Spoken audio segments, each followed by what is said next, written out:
For as long as I've been playing Pokemon, I've always been drawn to roaming legendaries. The mechanic just makes the Pokemon feel special, like they have a sort of mystique to them. There's nothing like the first time you get jump scared by some otherworldly airplane dragon you've never seen before when you're expecting just another Zigzagoon. Then, before you even get the chance to try to weaken it, it flees from the battle as quickly as it can. Then if you want to actually catch it, it's a whole ordeal, requiring lots of effort to track down over and over or prepare a whole Pokemon to stop it from fleeing. All of this really does a lot to make roamers feel memorable, and for going through all that effort, you're rewarded with a unique and powerful Pokemon. That's why I find it fitting that roamers are also some of the most difficult Pokemon to shiny hunt. There are no shortcuts, no easy methods to encounter them right away, nothing like that. If you want a shiny roamer, you really need to go above and beyond with how much effort you're willing to put in for it. So much effort that when I first tried shiny hunting a roamer back in 2018, I gave up after only a few hundred resets. A year and a half passed, and I eventually decided to go back to it just to see if I would have the patience this time. I barely had enough time to even think about my decision when suddenly, after only 443 soft resets, shiny roaming Latias appeared. My first thought upon seeing it was something to the effect of, "Are you for real? That wasn't supposed to happen yet." But one of my next thoughts was, you know what? I kinda want to do another one. Fast forward another 2.5 years, and I was itching to do another roamer hunt. By this point, I had my sights set on shiny Cresselia and Diamond. It's a beautiful shiny, and in Generation 4 you can only get one by hunting it as a roamer. However, something about the method everyone was using to hunt Cresselia didn't sit right with me. Instead of tracking the roamer down and feeling like you're actually chasing an elusive creature, the optimal method is just to use the same singular route border in Sandgem Town and essentially wait for it to come to you. This is almost the opposite of how it feels like roamers should be, a chase to catch up to something you really want. Fortunately, there was a solution. If you're willing to take a hit to your encounter speed, there are other places in Sinnoh where you can still encounter a roamer relatively efficiently while also getting that feeling of actually tracking it down. Technically, you can use any route border you want, but looking at my options, one place stood out to me, Salacion Town. There are other viable locations to hunt roamers in Sinnoh if you're interested, such as Jubilife City, but in the interest of time, I'm just going to cover the fastest method and the one I used. In the next section of the video, I'm going to explain how roamers work in the Sinnoh games and go into both of these methods. But before we get into that, I want to give a huge shout out to Roamer Week host Hanger of Rome and his community. They've done so much to put roamer hunting on the map and optimize methods for roamer hunts across the whole series.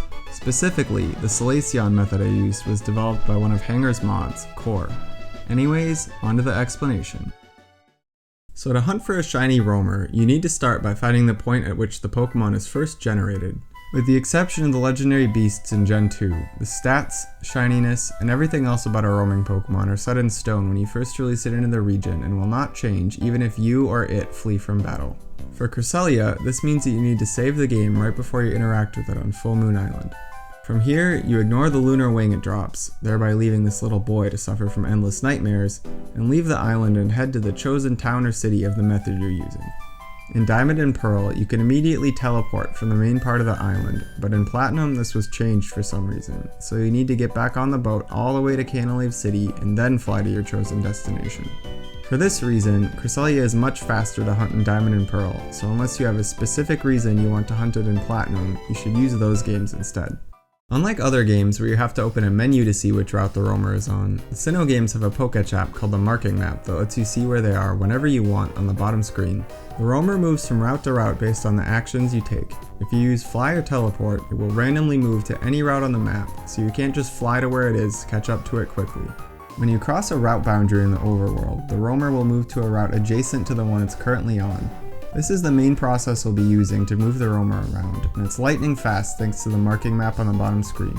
The fastest way to do this is to set your bike to the slow gear and move back and forth between the two tiles on either side of the route boundary. It's so fast, in fact, that you'll want to intentionally slow down a bit when the roamer is near you to avoid missing it completely before you can react to it being on the route with you.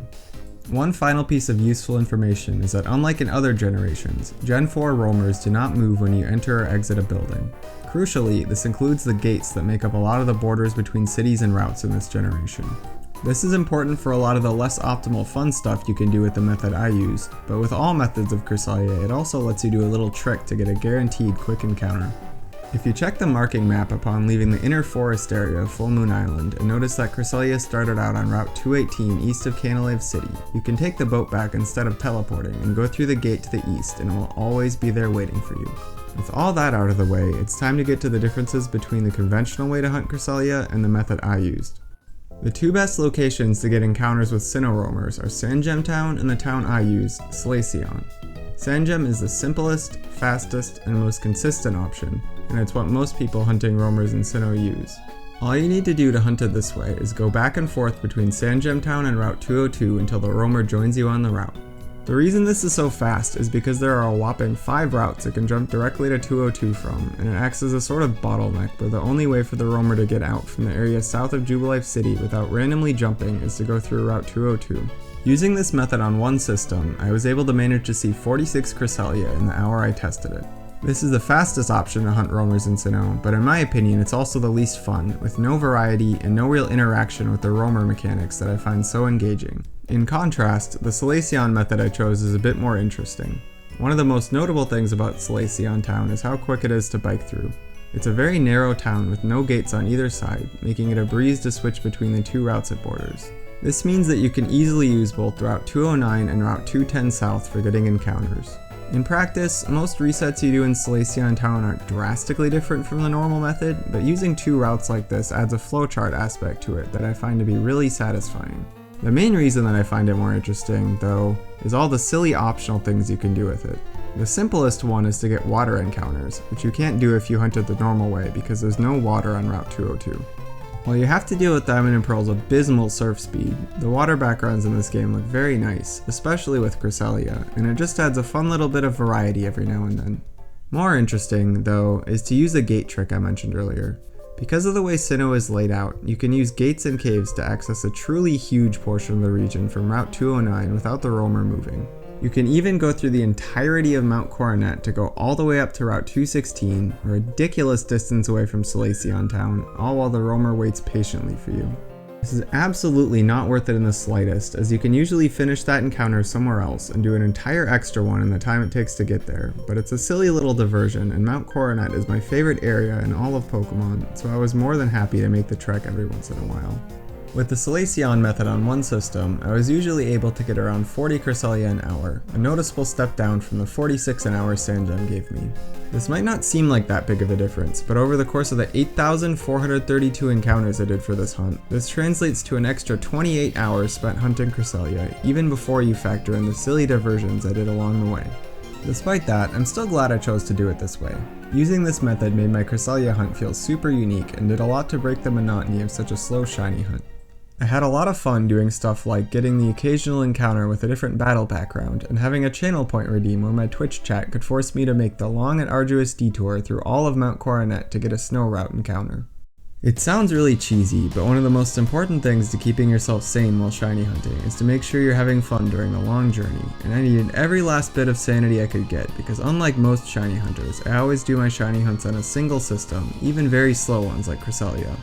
Combine the single system hunting with the measly 1 in 8192 chance for most Pokemon to be shiny in Gen 4, and it shouldn't be a surprise that it took me almost 2 entire years to find it.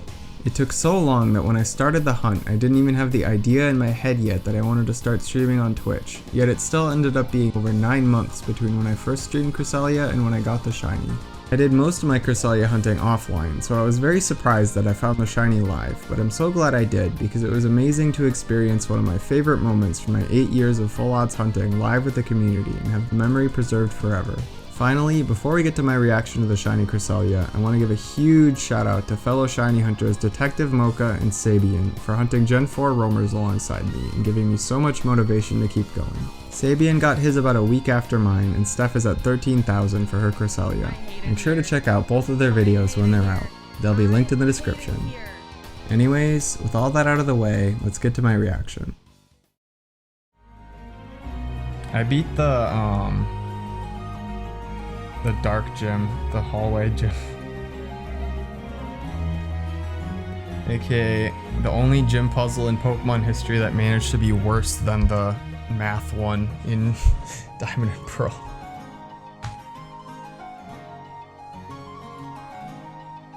It's really impressive that it's both the worst town and the worst gym puzzle at the same time. But at least it has Piers, and I like Piers. Mostly because he doesn't use Dynamax, and I don't like Dynamax.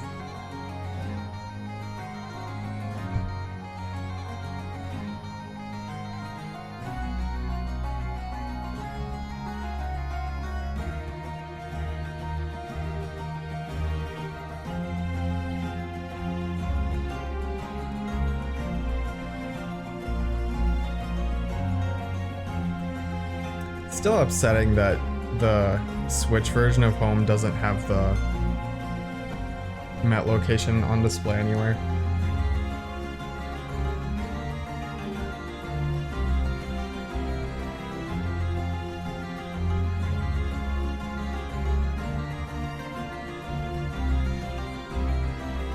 Yeah, I'm making sure to get Pokemon in as silly of ways as I can, so.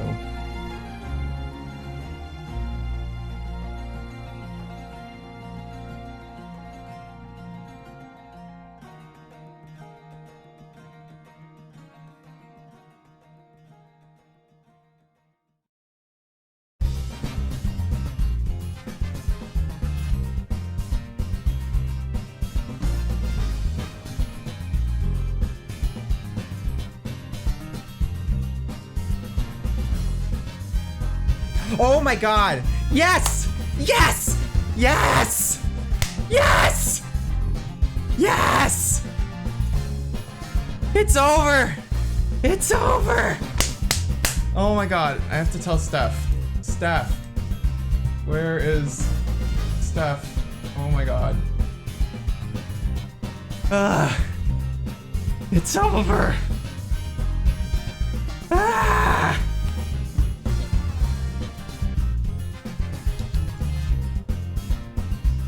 Ugh. Thanks for all the congrats. Oh my god. I was not expecting it this live. Ugh. Man. I'm just gonna sit here and look at it. Actually, no, I'm not. I'm gonna... Oh no, I failed it. No, I'm gonna save. Save. Save, save, save, save, save. It's over. Almost 2 years. Barely over odds. Let's just look at it again.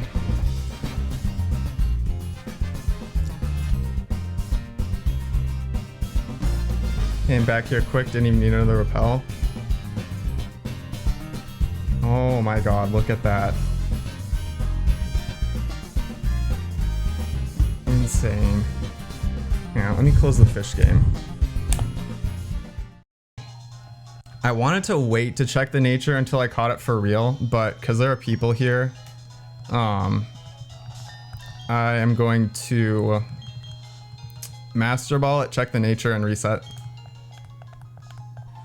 Fex guesses Calm, Galactose guesses Impish, Liars guesses Lax, Steph guesses Naive, Sabian guesses Bald, Ludo guesses Calm, Fireflip guesses Naughty.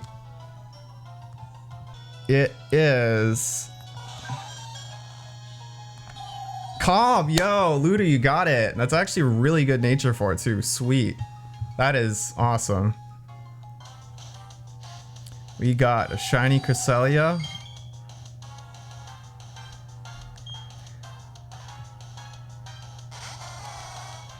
And a regular Seal. Thanks for watching. So one of the reasons shiny hunting a roamer is so rewarding is that you don't have to catch it right away. Not only does this let you see your shiny sparkle in the wild as many times as you want, it also gives you full control over what location you catch it at and what date you catch it on, both things that are viewable on the summary screen forever in Gen 4. For the date, I was originally going to do something like New Year's Eve or the date of a full moon, but I eventually decided on Christmas because, well, Merry Christmas. Christmas was also over a month after I initially found the shiny, giving me plenty of time to encounter it many, many times.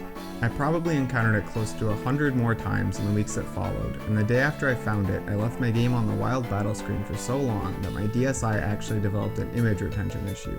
My favorite thing I did though was make a collage of sorts of shiny cressmas on every possible battle background in the game. It was an idea I had for months before actually finding the shiny, and I'm very happy with the end result.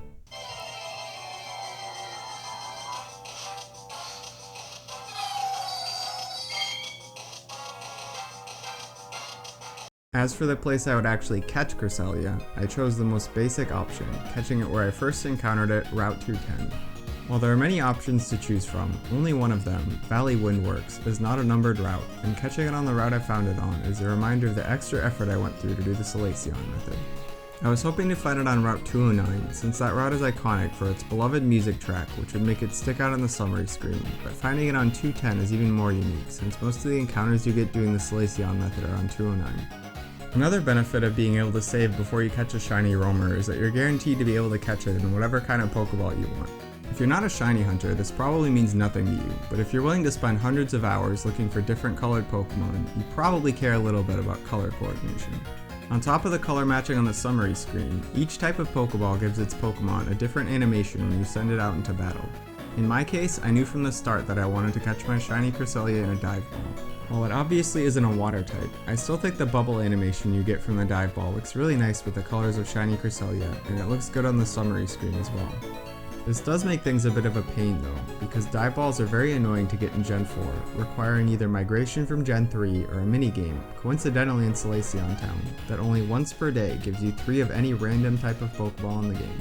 For this reason, I only got around 10 dive balls and would just reset and find cressmas again when I broke out of all of them. This would be a bit of a grind, but was nothing compared to the hunt itself, and gave me a perfect excuse to catch cressmas live on my Twitch channel.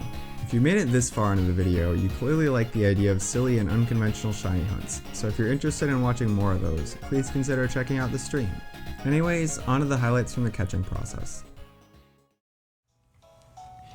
So, 2 years ago, this man asked me to get the lunar wing from Full Moon Island and awaken his son.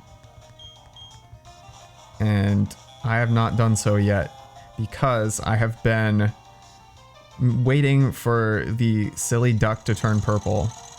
So I hope he forgives me. And also I've like taken about 20 trips back and forth from here to like do completely mundane things like change my Deoxys form.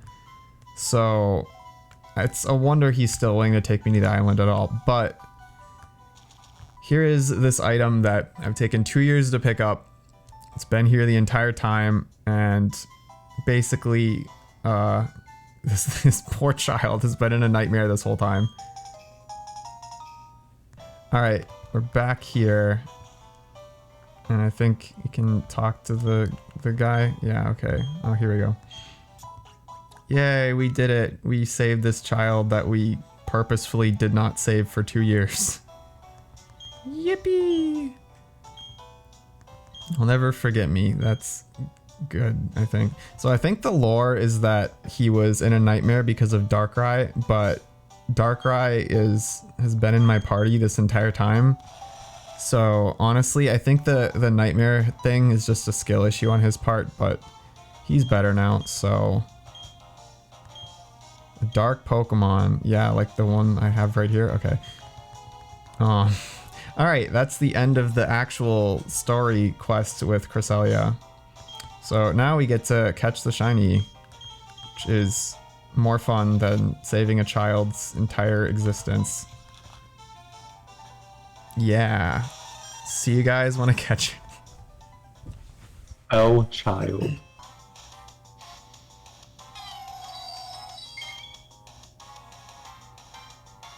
There she is. Alright, oh wait, I was gonna turn animations on. Never mind, okay.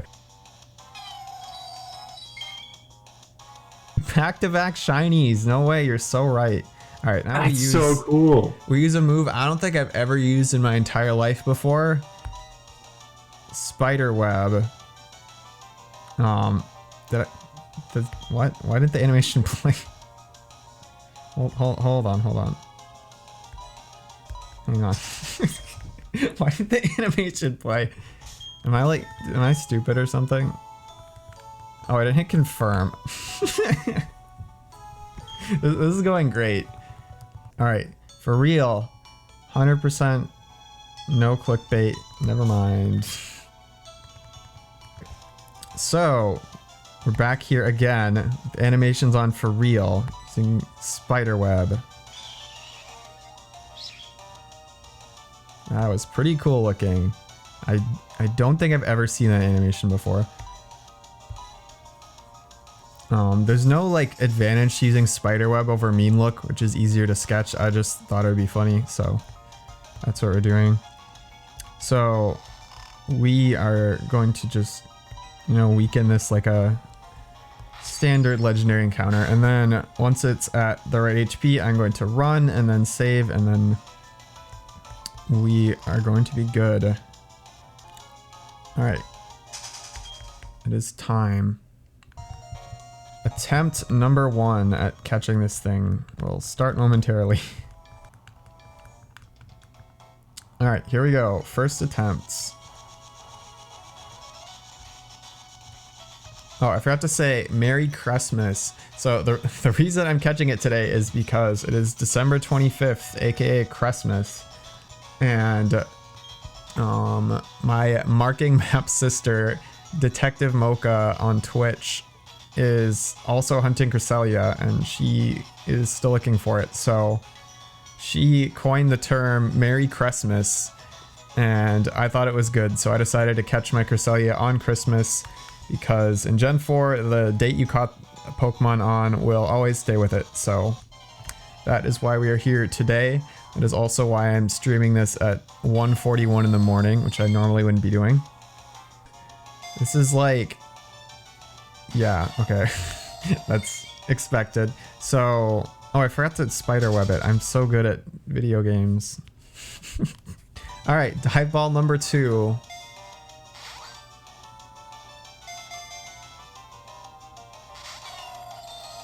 Also a fish failure. Oh, ow, it hurt me. It's being mean. It's so weird catching a shiny legendary like this, because like normally you have like the super intense music and like the fact that you could still like fail the shiny if it like struggles or whatever when you're doing this, but I have none of that here. It's the stupid regular battle music, and there's no way I can fail this, so it's just very sort of uncanny. Also, it still has yet to shake.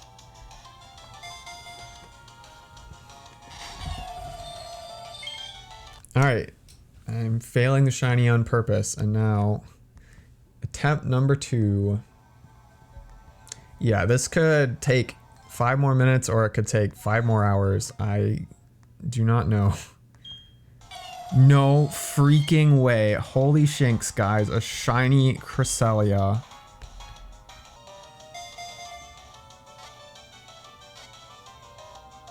Dang.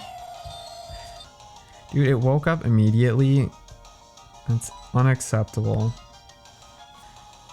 But yeah, I noticed when making my like collage thing that the like shiny sparkles in Gen 4 aren't exactly the same every time, which is pretty neat. So I'm not sure if the like Pokeball animations are either. Anyways, we're out of dye balls. Attempt number 3.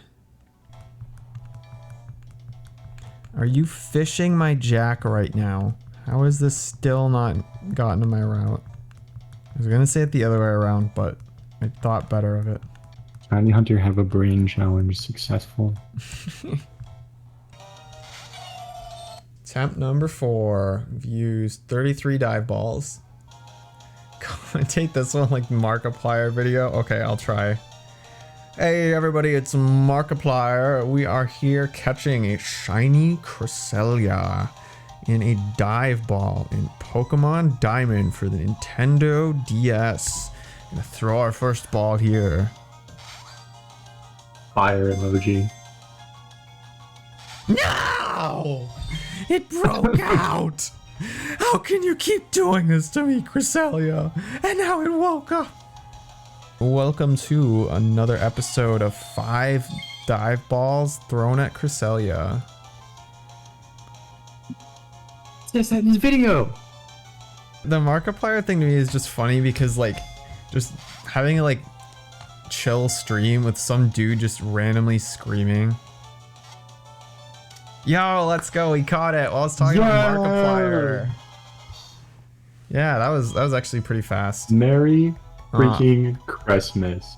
Merry Christmas, everyone.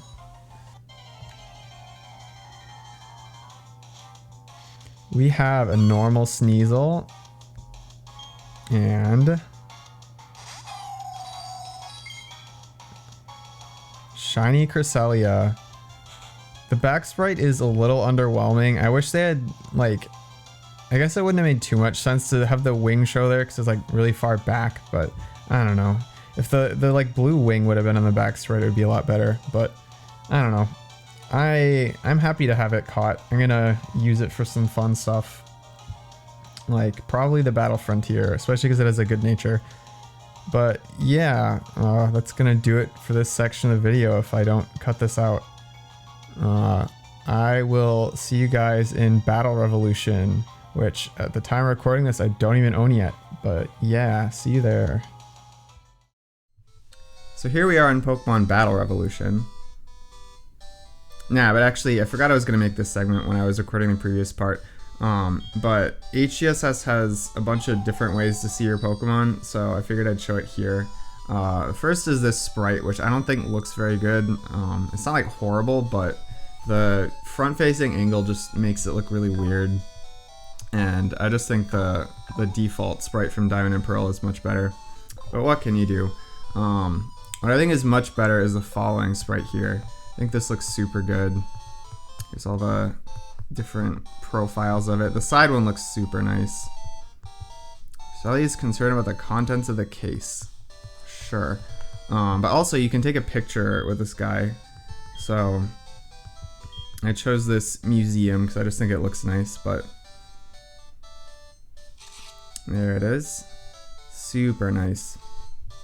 And then another thing this game added is, well, Platinum added it, but it's back sprite animations for all the Pokemon. And you don't really get to see these anywhere, like they're not on Bulbapedia for some reason. So I haven't actually seen Cresselia's in this game until now. So I'm excited to see it now for the first time.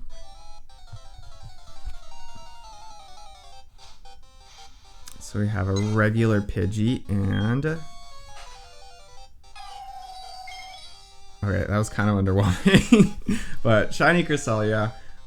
There's one other thing I want to show in this game, but it needs to be Monday night to do it, so I'll have to make a quick cut here, but I will see you on Monday. Yippee!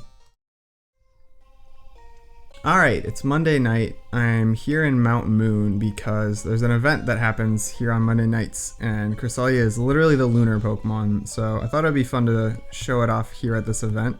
I haven't seen this event in a very long time, so you can see there's special music here. And there's some Clefairies. Little creatures. It's interesting that this event has like the full moon because it happens every Monday night, and obviously there aren't full moons every Monday night, but it's better than having to wait an entire month to do this event, so. Look at him go. Alright, here is Moonstone.